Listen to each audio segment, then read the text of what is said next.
watched 2 hours of Queendom, asterisk on the 2 hours part, so you don't have to. Episode 1.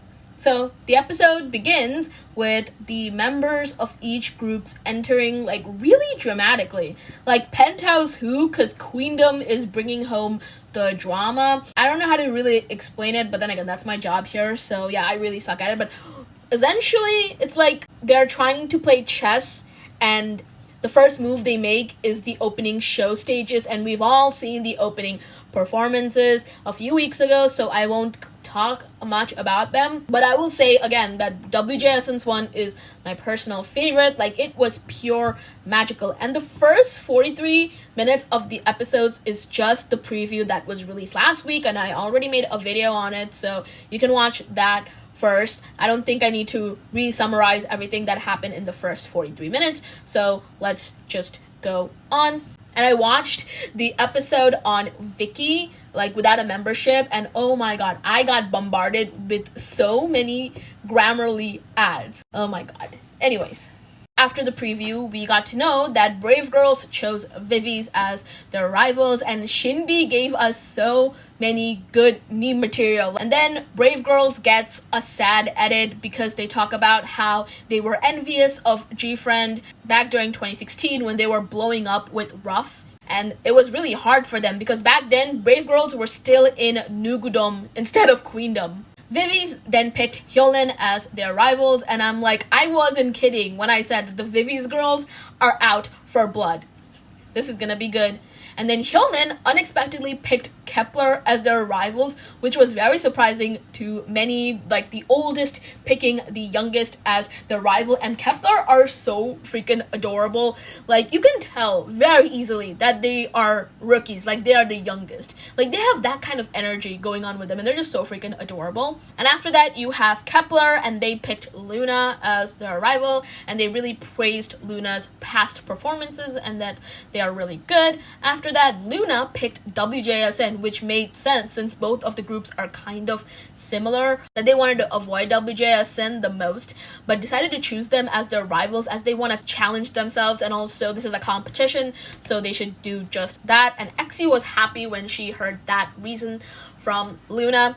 And then you have WJSN, and they picked hyolyn as their rival, meaning Brave Girls is the only group where no one unfortunately chose them as a rival.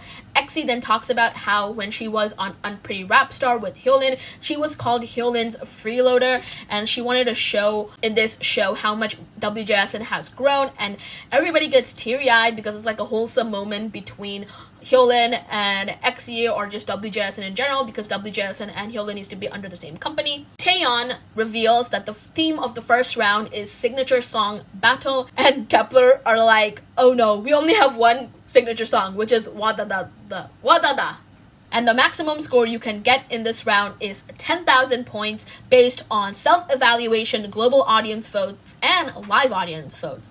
And then the competition order is decided. Kepler is gonna go third, Brave Girls is gonna go fourth, Viviz is first, and then we got a funny moment where WJSN, Luna, and hyolyn all picked the sixth order. Then Luna had to change their mind, and they went with fifth. And then WJSN girls, they had this weird moment, a very weird but funny moment, where the girls just ran back to Exie to probably change the order and their decision, and they picked sixth again. And that made me upset. Like, no, I have to wait a whole week for your performances. And hyolyn, she decided that she wanted to go second. So that is the order. Then we cut back to much later when the groups are entering the studio for the first round. hyolyn is seen carrying the props, and I'm like, girl, why are you carrying the props? You're like a legendary idol. Oh my god, I don't get it, but it was kind of funny. And then it's revealed that Luna is missing from the performance roster, and we all knew this for a while now, that Luna was going to be absent during the first round because all the members unfortunately tested positive for COVID and they had to disqualify, which is very disappointing, and it genuinely broke my heart that Luna could not be there because it's obvious the girls really worked hard, but health does come first, so I get it. Also, this is very irrelevant, but oh my god, Zhao Ting, whew, she looks amazing. Can't wait to see Kepler's performance next week. And then the point system is broken down for the audience by the hosts. So 10,000 points can be granted in the first round, where 6,000 is from the live judges, 3,000 from the global judges, and 1,000 from the Queendom contestants themselves, and duplicate voting isn't allowed. And the special judges, I was like, oh, wait a minute, am I seeing Purple Kiss in the crowd? And there's also Drippin' and MCND and Wooa and just a bunch of like rookie idols, like groups that need to be saved from Nugudom. So yeah. So the first group to go on stage is Viviz, and in their like segment, they call their former leader Sowon and they ask what song they should perform, and she suggests there are two big hits, which are Rough and Time for the Moonlight.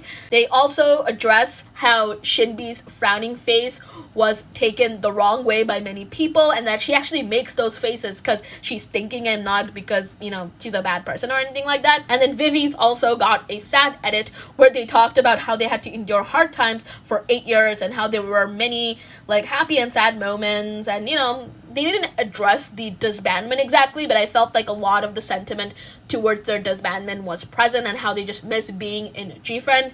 And Shinbi, she gave a lot of feedback on the performance and to change the choreo to better reflect the group. And I was actually really excited for the performance because I do enjoy both songs very much. Like Rough is like one of my favorite like third gen girl group songs, and the performance begins, and Viviz's performance was very simple, I would say, compared to past Queendom and Kingdom stages. Like, it's not super extravagant or anything, but it was nice. I did enjoy it. I especially loved the part when it switched from Time for the Moonlight to Rough. Like, that was so majestic and beautiful. I loved that. And the stage was like very emotional, and it made a lot of people tear up, which is understandable. And then we have hyolyn, who chose Touch My Body to perform, and that is such an iconic K-pop song. Like, love Touch My Body. It was one of the first K-pop songs I ever heard about, like way back in the day. hyolyn, she wanted to do like a flowery plant like theme. I know there's a better word for it, but I just can't think of it right now. Right when the performance begins, something happens, but we don't know just yet what, and Mnet just leaves us hanging, and the performance officially begins. And oh my god, the stage is so stunning. Like, Unso from WJSN, she was simping for hyolyn, and that is so relatable. I should be used to it by now, but it's so freaking annoying. Like, I want to watch hyolyn perform. Why do you keep cutting back to the groups every 2 seconds? It's so annoying, and I do not like it at all. Like, every few seconds they just cut back to the group. Like, let me watch at hyolyn, let me enjoy the performance. It like really takes me out, and it made me enjoy the performance less because it kept cutting back. And when I rewatched the performance without, you know, cutting back to the groups, I was like, wow, this is such a good performance. It really is. Then it's later revealed that hyolyn's heel apparently ripped, but she still did such a good job. Like, she truly is a pro. And then we got the preview, which was much scarier to me than like a horror movie, because something happened, quote unquote, happened to WJSN, where Unsa especially cried, and then I got so scared, and Sola also looked upset. And it ends like a K-drama episode on Twitter, because I was that desperate to check like what really happened, and then it was cleared up that it was actually because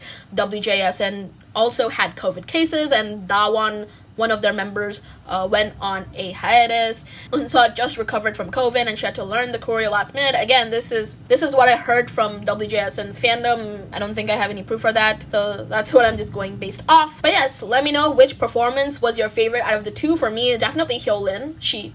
Oh my god, I was so blown away by her. She's incredible, and I'm definitely gonna check out the rest of her solo discography, because the only solo song I've heard from her is Dali, which is such a good song, but I want to check out more of her stuff. I'm pretty sure it's good. But yeah, that's what you missed on Queendom episode 1. Bye. I'm gonna go watch Rowan's drama. Yeah, minor advertisement for Rowan's drama. Go watch Rowan's drama. Okay, bye.